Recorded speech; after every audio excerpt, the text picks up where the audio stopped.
Subscribe to our YouTube channel and press the bell icon to get the latest updates.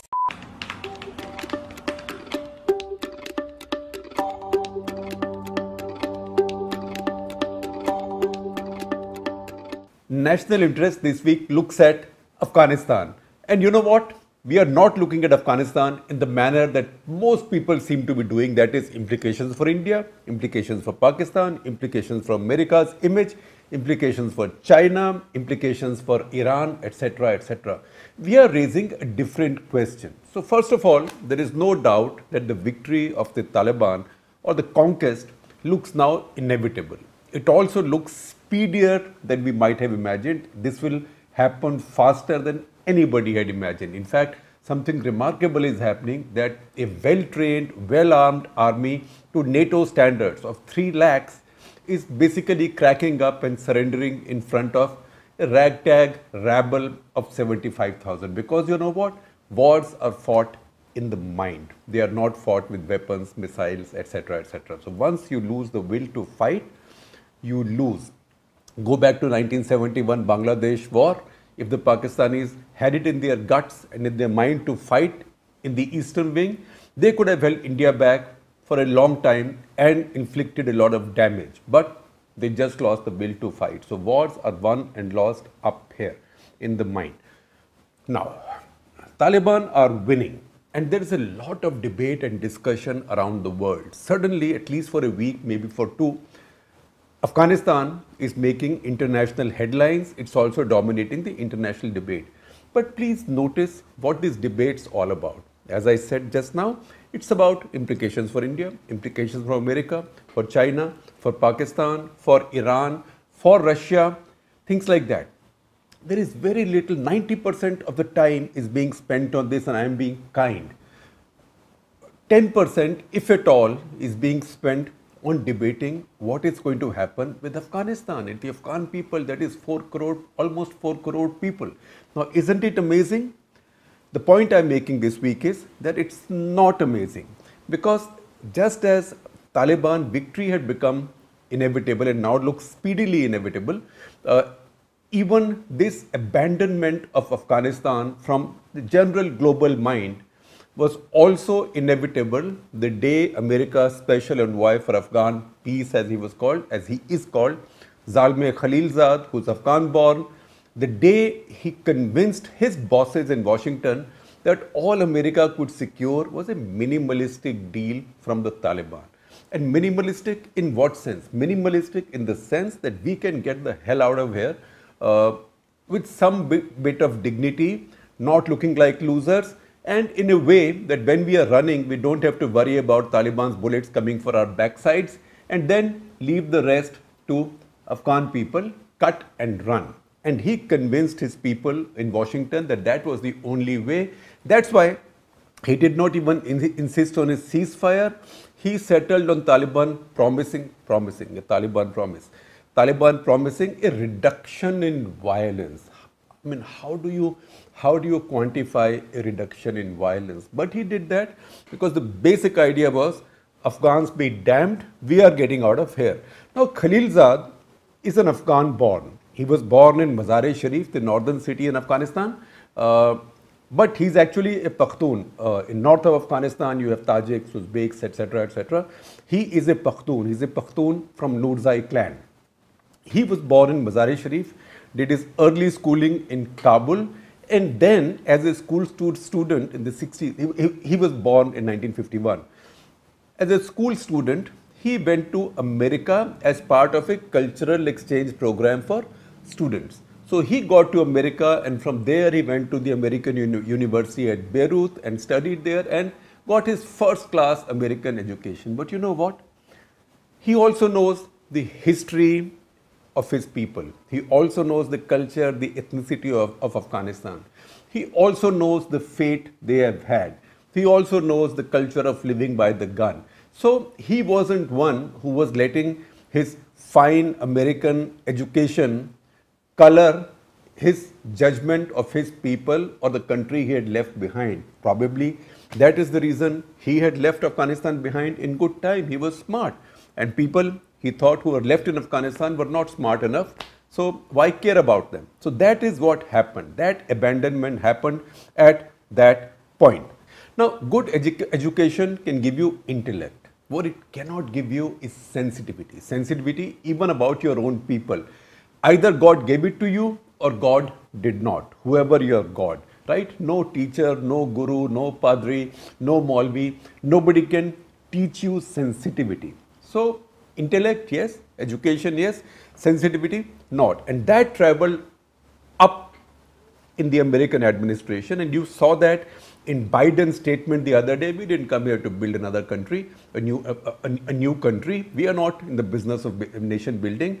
We are going away. Afghans can fight for themselves, and that's what the Americans have been saying now. So maybe for someone like Zalmay Khalilzad, the idea was, look, if you were smart, you would have left Afghanistan like me, or you should still leave Afghanistan like me. So anybody who is smart has left Afghanistan, but that's not true. There are a lot of smart people still left in Afghanistan.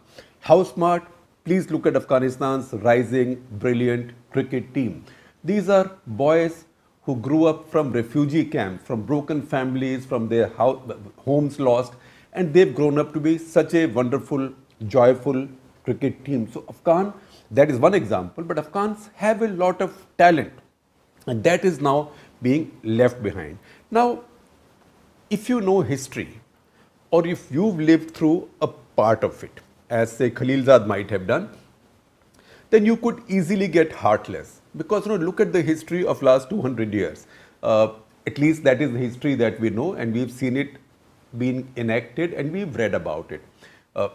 200 years back, approximately 200 years back, the British realized, Imperial Britain realized that Afghanistan was the one thing they had between themselves. That means between their empire in the Indian subcontinent, the Indian Empire, the jewel in the crown, and the rising Tsarist empire, which later became Stalinist, right? So they saw that there was a threat from the Russians. That's how the great game was played in High Asia. So they needed that little concept of that past called a buffer state. That buffer state was Afghanistan's fate to be. So the British tried their damnedest. They sent their armies into Afghanistan to subdue the Afghans. Initially, they suffered really bad setbacks, infamous setbacks, big humiliation. Rudyard Kipling wrote really pained poetry about this, about the fate of British soldiers, and he mourned over the fact that 10,000 pounds worth of education is being taken out by one bullet of a 2 rupee matchlock rifle. But the fact is that the British persisted.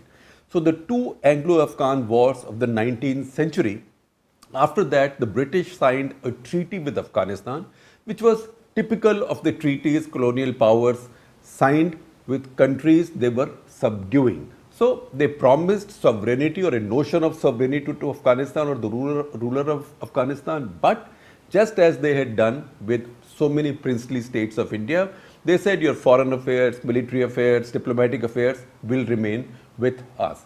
It was in that situation that Sir Mortimer Durrand signed the border agreement with the Afghan regime of the day, drawing the boundary between British-controlled colonial India and Afghanistan. So after him, the line was named the Durrand Line, and that is the reason no Afghan has ever accepted, no Afghan of any credibility has accepted that line as their border. Because how was that negotiated?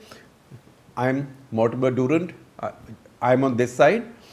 On my other side of the table is the sovereign ruler of Afghanistan, but I control his foreign policy, diplomacy, etc. So basically, it was Mortimer Durrand on both sides of the table negotiating with himself and drawing that boundary.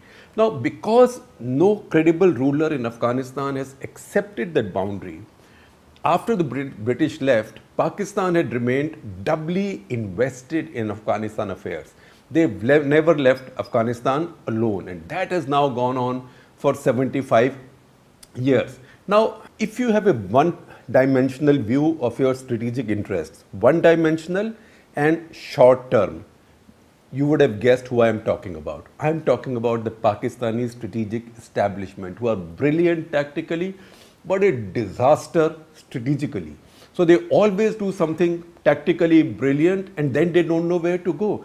They never have a phase 2 or a second innings or something like that planned. That what do you do with something once you've made an opening? And that's how they've always messed up their country, and that's the reason they lost more than half of their country in 1971.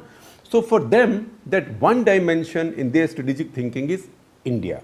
So they want leverage vis-a-vis India. So if Afghanistan was now a buffer state for the Soviet Union and Cold War was on, because the Tsarist Russia was replaced by the Stalinist Soviet Union. So if Afghanistan was now being used by Soviet Union as its buffer state, because the British had gone and Soviet Union now had influence over Afghanistan, then Pakistan could become a frontline state in terms of blocking the growth or rise of or spread of communism in Asia.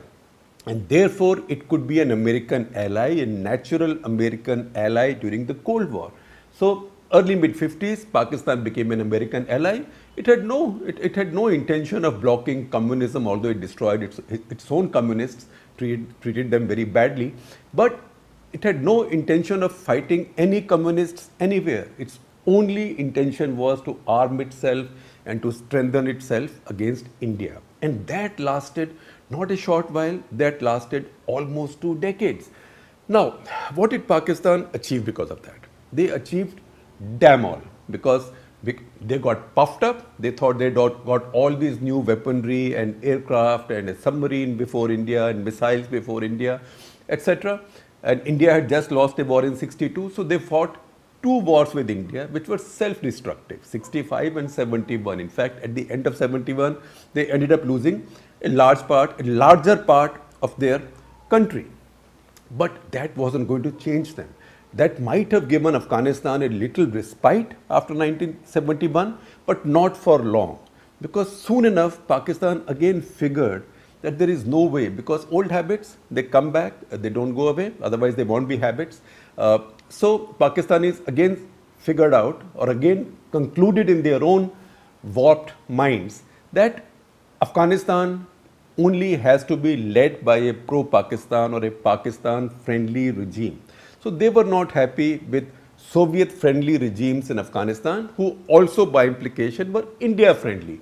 Also, Afghans and India have had traditional relationship, and also enemy of enemy is your friend. Afghans have never trusted Pakistan. So in this case, India was a natural friend also. Pakistanis didn't like that.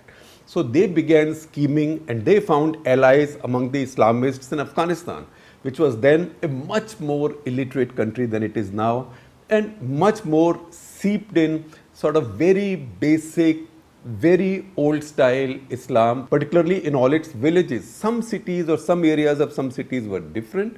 For example, Kabul was different. You can see pictures of Kabul from those times, but the rest of the country was very, very old fashioned and Islamist. So Pakistan sort of joined up with those forces to try and destabilize the Afghan government of the day. That led to the 1979 invasion by the Soviet Union. As the Soviet Union came in, because they wanted to retain that buffer state, the Cold War was on, it was the peak of the Cold War at that point.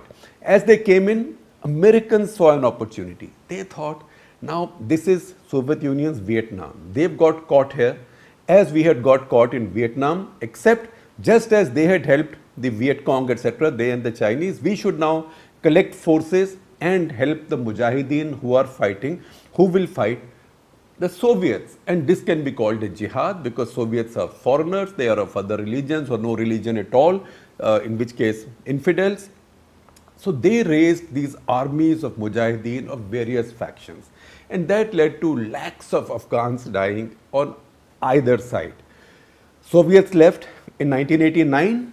Pakistan thought, oh, we defeated Soviet Union, we defeated a superpower.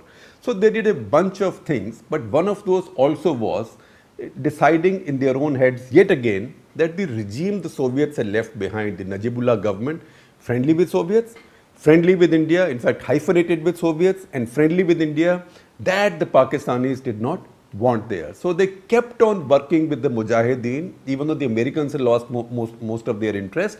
They kept on working with the Mujahideen, Saudis and others joined in, until the Mujahideen took over Kabul. And even that wasn't good enough for the Pakistanis, because Mujahideen had many factions. They had a mind. Many factions had faction leaders had a mind of their own. In the north, there was Ahmad Shah Massoud, who meanwhile was becoming friendly towards India and towards Russia. That they didn't like. So then they set up this string of madrasas on their side of the border with Afghanistan, and these madrasas then trained or taught a lot of these young Afghans. They were taught only one thing, which is Sharia law, Islamic law and the Islamic system, or the most fundamentalist view of the Islamic system. There are modern interpretations of the Islamic law and the Islamic practices also, but that was completely discounted. So they took them back to a very old version of Islam. So that was the only thing they were taught in these madrasas, and the only thing they were trained for in these madrasas was fighting a war. So these were unleashed in Afghanistan, and ultimately they took over power, throwing out the Mujahideen. Once they took over power, Afghanistan became a kind of very pre-medieval emirate that nobody wanted to have very much to do with. Pakistan recognized it, and two of its allies then, Saudi Arabia and UAE, they recognized it. No one else recognized it. Not even India, no America, no nothing. But the Pakistanis thought, fantastic. Now we've got our own people, our own vassals in Kabul. Now we have strategic depth in Kabul. We have a colony, right? But they didn't have it. What happened on the other hand was that this blighted Pakistan. This became a blight on Pakistan, because the Taliban then allowed Islamists of all kinds, violent Islamists, to come into Afghanistan and gave them sanctuary. So Al-Qaeda came up there, plus many other proliferations of Islamic terrorist groups came in there. And that brought the Americans back. So Americans came back in 2001, 20 years ago, after 9/11. And as the Americans came, they broke this country for the second time. The first time they had broken a functional state, no matter how flawed. It was deeply flawed, but it was a functional state. The first time they broke it in 1979, when they came in to lead the jihad. The second time, again, this was more flawed than the earlier one, but still under the Taliban, this was a functioning state with some institutions of Taliban style, right? But there was no anarchy. But the Americans came in, they broke that state also. They broke that state. They called that operation grandiosely Operation Enduring Freedom, right? Freedom for who? You can figure out. Because the intention maybe was not to dump Afghans at that point. That only happened once America accepted defeat and decided to cut their losses. Now, they came in, they defeated the Taliban, they drove them out. Then they thought they will build a new nation in Afghanistan. They will democratize, so a nation sort of in the Western image of a democratic, modern, young nation, a new nation. Several elections were held, elected governments came in. The Americans stayed on there. So as an occupation force, America actually did not just fight a war in Afghanistan. They also contributed a great deal to adding to quality of life in Afghanistan and to allowing a new generation of talented people to come up in Afghanistan. Why did the Americans eventually lose? Because yet again, the Pakistanis decided that what was happening in Afghanistan is not what they wanted. Because there was an elected regime, no matter how flawed the elections, there were still elections. There was a modern elected government in Kabul that was friendly to India. That is bad for Pakistan. What is worse is it wasn't under their influence. What is even worse was the fact that this was a government that was hostile to Pakistan, that saw Pakistan as an enemy. So Pakistan had to change it. That's why, while the Americans kept chasing the Taliban and fighting them and lost 2,500 lives, fighting them, the Pakistanis, while being American allies, kept on helping the Taliban, right? And kept on harboring them. In fact, General Petraeus, the former American commander, has just given interviews and made statements saying that we were never going to be able to defeat the Taliban until the Pakistanis gave up on them. And we knew early enough the Pakistanis would never give up on them.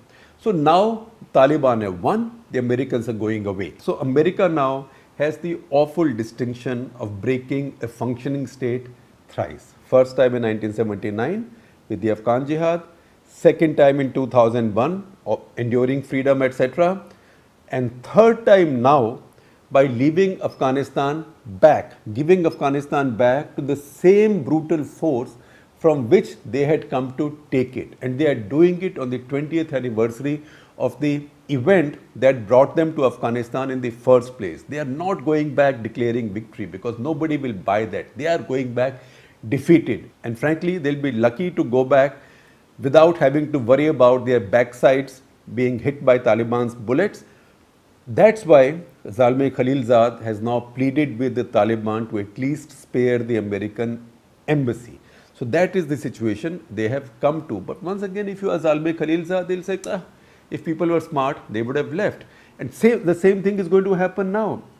Afghanistan's talent, its capital, its culture is again going to leave, again going to flee. Some will die, some will leave, some will wait to leave. But this generation of talented Afghans will be destroyed. Now, how did this new Afghan elite, the new talent capital, how did this come about? This came about because Americans, even as an occupation force, invested in Afghanistan's people, Afghanistan's system, education, empowerment, etc., etc. Look at some data. I noticed this data in a tweet by strategic scholar Dhruva Jaishankar, based in Washington, who quoted from a World Bank report some really telling statistics on how Afghanistan changed between 2000 and 2018. And I will give you some of this data and you will see it on the screen also.